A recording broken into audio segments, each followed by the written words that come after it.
امروز میخوام از عجیب ترین خاطراتم که تو سال اول که به مسکو مهاجرت کردم براتون بگم. خاطراتی که فقط با تجربه میشه اونا رو لمس کرد. خب جالبه که الان هوا رو ببینید. بس که باید چترمون رو در بریم.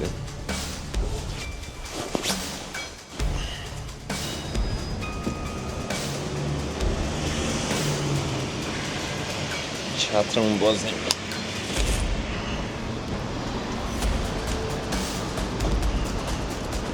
خب اگر از عجیب ترین خاطراتم بخوام بگم براتون، از همون اول که در واقع بلند شدم بیام مسکو بذاریم براتون تعریف کنم. خب من اول سفر که گرم صحبت با هم پروازم بودم، هم سفرم بودم، یک آقای روسی بود که توی ایران در واقع مهندس بود و انگلیسی میتونه صحبت کنه و گرم صحبت باش شدم. پرواز تهران تا مسکو تقریبا 4 ساعت، 4.5 ساعته و یک دفعه دیدم رسیدم. انگار از اتفاقاتی که قرار بیفته با خبر نبودم، نمیدونستم قرار چه اتفاقاتی بیفته و با خیال راحت انگار قرار برم یک سفر 1 ماهه و برگردم. منتظر وایسیم ببینید اینجا به محضی که حرکت کنیم تمام ماشینا وای میستن. ببینید ببینید الان وای میسته، اینم وای نسته. ای دم دیگر رو ما رو سیاه کرد. ولی خب خداییش دوستان معمولا وقتی میبینن یکی میخواد رد بشه وای میستن همه. حالا اینا چون فکر میکنم چراغ داشت قرمز میشد گاز گرفتن رفتن. خلاصه من از سرنوشت خودم با خبر نبودم و تصمیم گرفتیم بیایم به شهر بزرگ مسکو. از همون اول که وارد خوابگاه شدم یک شرط اسفناکی بود. خب احساس میکنم که قرار مترو ما رو نگه داره، کیفمون بره چک شه.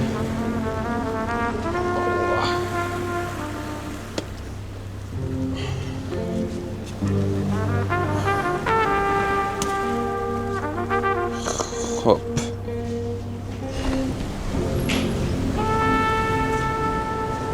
انشالله که ما رو نگه ندارن. درسته؟ نگه نداشته.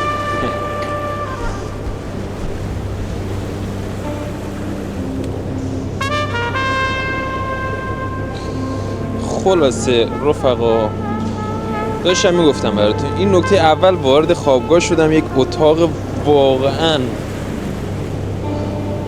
اسم من پایین تر بستم. یه اتاق واقعا وحشتناکی بود. حالا عمدتاً خوابگاه اینجا این شکلیه. خوابگاه دوستامو تو ایران هم هستن و دیدم خودش مرتب تر بود، ولی خب اتاق من شاید بقیه اتاق خوبه، اتاق من واقعا خیلی داغون بود. نمیدونم چرا. حالا عکسشو میذارم اینجا ببینید. و در رو که باز کردم با یک صحنه مواجه شدم که بهم گفت خوش اومدی علی سعد، تو بودی می‌خواستی مهاجرت کنی ها، تو بودی میگفتی میخوام برم دنیای خودم رو بسازم، میخوام برم سرنوشت خودم رو رقم بزنم. آره اونجا خوبه، من برم درس بخونم. نگو که سختی ها تند و تند داره میاد. از همون اول اومد گفتش که بفرمایین هر که طاووس خواهد جور هندوستان کشد. ما رفتیم و حالا برای که رفیقم روحیش خراب نشه گفتم نه، ما برای یک هدف والا اومدیم، اصلا نباید توجه کنیم به این موضوع. چون اتاقمون اصلا ببینید در درست میکردیم پریز خراب میشد، پریز رو درست میکردیم پنجره داغون بود. یعنی ما شب اول با کاپشن خوابیدیم. یک پلوپز پارس خزر هم داشتم من گذاشتم بخار کنه، بدتر باز شیشه یخ زد. وای بعد حشرات بود تو اتاقمون. حالا ویدیو یوتیوب هم هستش، این لینکو میذارم این بالا بریم ببینید. طبقه ما طبقه 14 بود. هم طبقه یامون رفقایی بودن از میانمار. بعد حالا ادویه‌ای داشتن که حالا با ذائقه ما سازگار نبود و یک بوی خاصی داشت که مساعد نبود برای ما.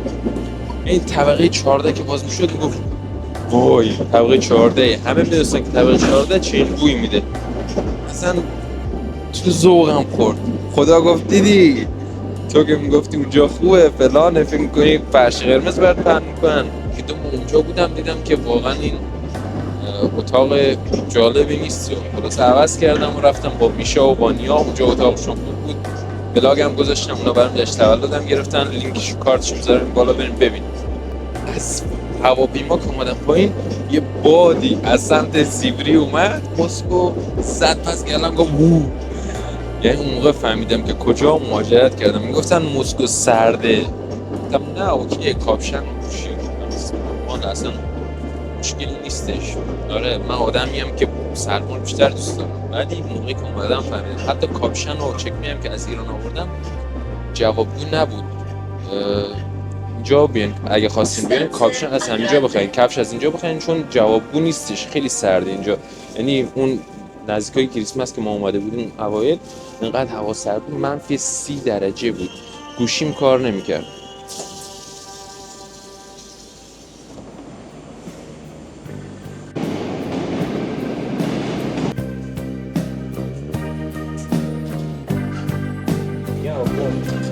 ببین تو همین هوا میخونه. دمت گرم داشت. سود بریم که خیس شده. الان حاج آقا ببینه یه پسرم چرا کلاه سرت نکردی؟ پدرم میگم پسرم سرما میخوری سرفه میکنی. پدر مادرن دیگه، جانم فدای هر تاتیم.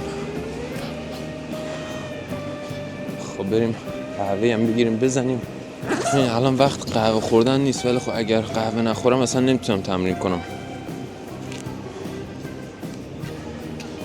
ما حرفه‌ای‌ها اینطوریم. آره حقیقتا اخیراً به خاطر فشار درسی باشگاه خیلی کمتر میرم، ولی خب میرم چون با توجه به شرایط غربت و زندگی و فشارهای مختلف باشگاه نری اصلا زندگی نمیشه و روحیه آدم تاثیر منفی میذاره.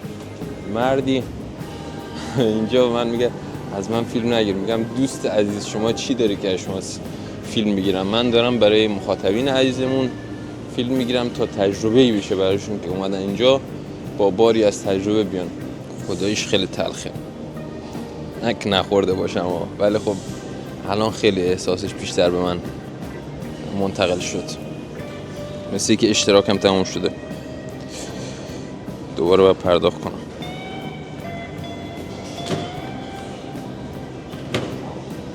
یواش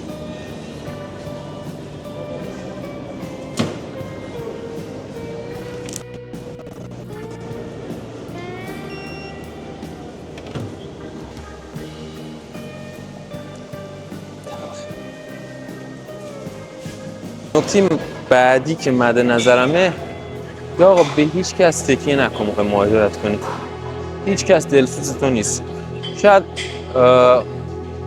اون اوایل هم خیلی ها بگن که آقا ما دلسوزیم، ولی قطعا یک منفعتی برای اونو نهفته است.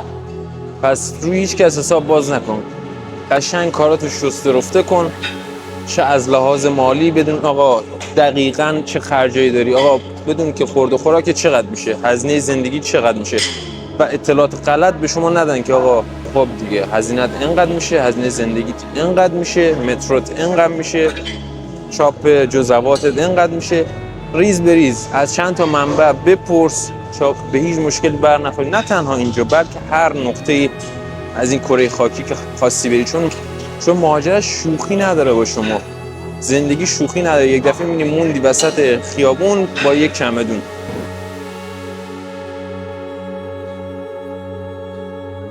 تمام که من میزون خودم اصلا من دیگه اسم خودم بدنساز نمیذارم. جایی کسایی میبینی میگی خدایا من بدنسازم، من ورزشکار معمولیم. میدونی چی میگن؟ یه پا سنگین بزن که پا حرفات بمونی.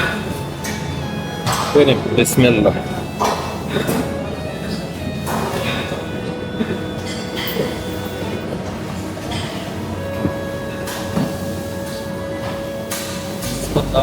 الرحیم.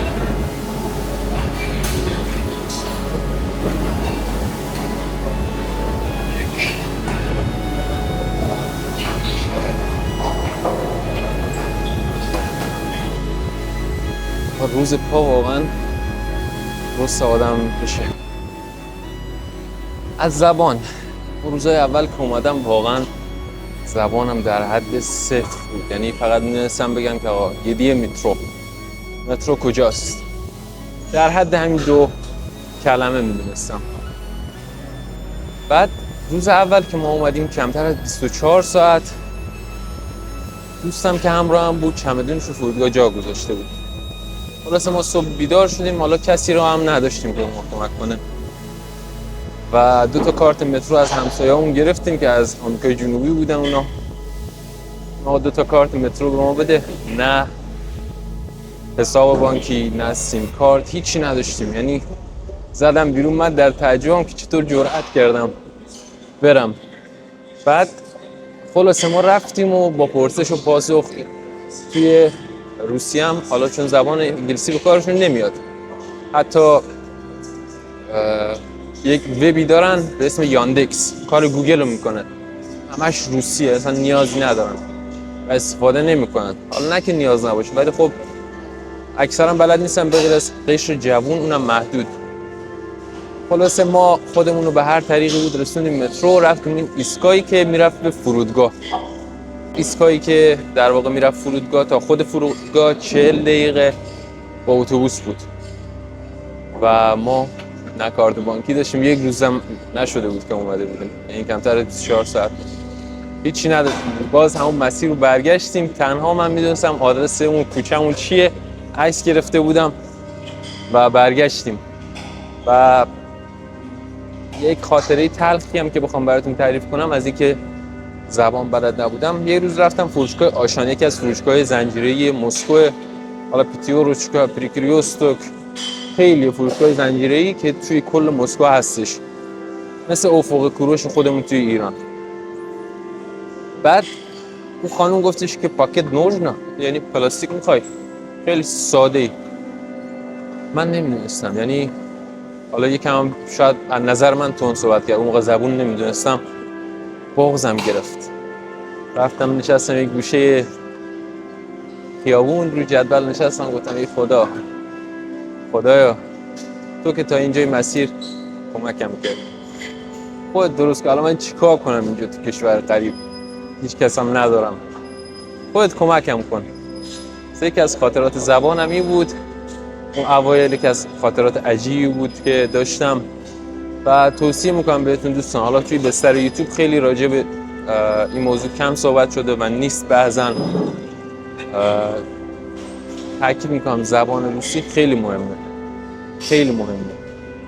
چون شما زبان بلد نباشین کارتون گیره، این برای کار روزمره‌تون مشکل میخورید و نیازمند اینه که آقا حالا دست یکی رو بگیرین که آقا فلان کار من انجام بده. خب ممکنه هزاران درخواست از شما داشته باشن، آقا یکی بگه پول بده بهم، یکی زمانتو بگیره ازت. خلاصه نیازمند کسی نباشین، چون اینجا کشور غریبیه و نمیشه به کسی اعتماد کنین. همون حرفی که قبلا زدم، خودتون و به هیچ کسی اعتماد نکنین و به هیچ کس هم تکیه نکنید. باید به این اراده برسی، به این باور برسی که من خودم این مسیر رو انتخاب کردم، پس باید بپذیرم. وقتی بپذیری خیلی راحت‌تر میری و وارد گود میشی و اون مشکل رو حل میکنی.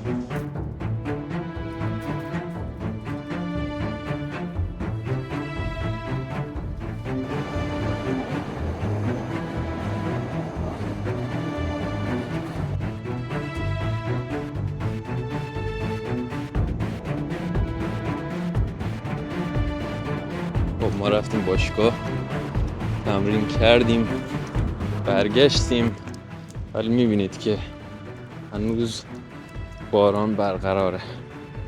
مسکو دیگه، اگه برنامه دارین بیاین مسکو خودتون به این موضوعات آماده کنید: سرما، باران، تگرگ، برف، هر اتفاقی ممکنه اینجا هر لحاظ آب و هوایی. ببینید